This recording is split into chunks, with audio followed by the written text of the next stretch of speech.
नुकतेच लोकसभेची निवडणूक पार पडली असून सोलापूर लोकसभा मतदारसंघात एकूण 11 विधानसभा मतदारसंघ आहेत. लोकसभेच्या मतदारसंघात 3 लाखापेक्षा जास्त मुस्लिम मतदार असून यात सोलापूर शहर मध्यमध्ये जवळपास 1 लाख मुस्लिम मतदार आहेत. देशाच्या स्वातंत्र्यापासून आजतागायत काँग्रेस पक्षाच्या वतीने सदर मतदारसंघात उमेदवारी देण्यात आलेली नाही. आमदार प्रणितीताई शिंदे हे खासदार झाल्याने सदर मतदारसंघ रिक्त झालेले आहे.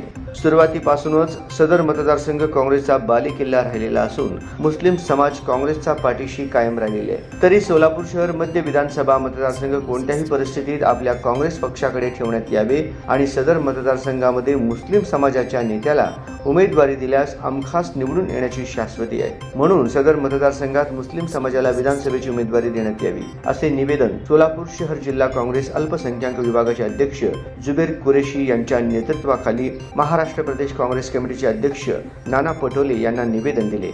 सोलापूर शहर मध्यमधून जुबेर कुरेशी, माजी महापौर आरिफ शेख, शकील मौलवी, रुस्तुम कंपल्ली, हाजी तौफिक अत्तुरे, कुमारी फिरदौस पटेल, शौकत पठाण आदी ज्येष्ठ काँग्रेसच्या पदाधिकाऱ्यांनी हॉटेल बालाजी सरोवर सोलापूर येथे प्रदेशाध्यक्ष नाना पटोले यांची भेट घेऊन उमेदवारी मिळण्यास मागणी केली. यावेळी अल्पसंख्याक विभागाचे जिल्हाध्यक्ष वसीम पठाण, माजी नगरसेवक बाबा मिस्त्री, मोहम्मद इलियास शेख, अब्दुल रजा कादरी, मुर्तुज काझी, कय्युल बलोल खान, परवेज जमादार आदी उपस्थित होते.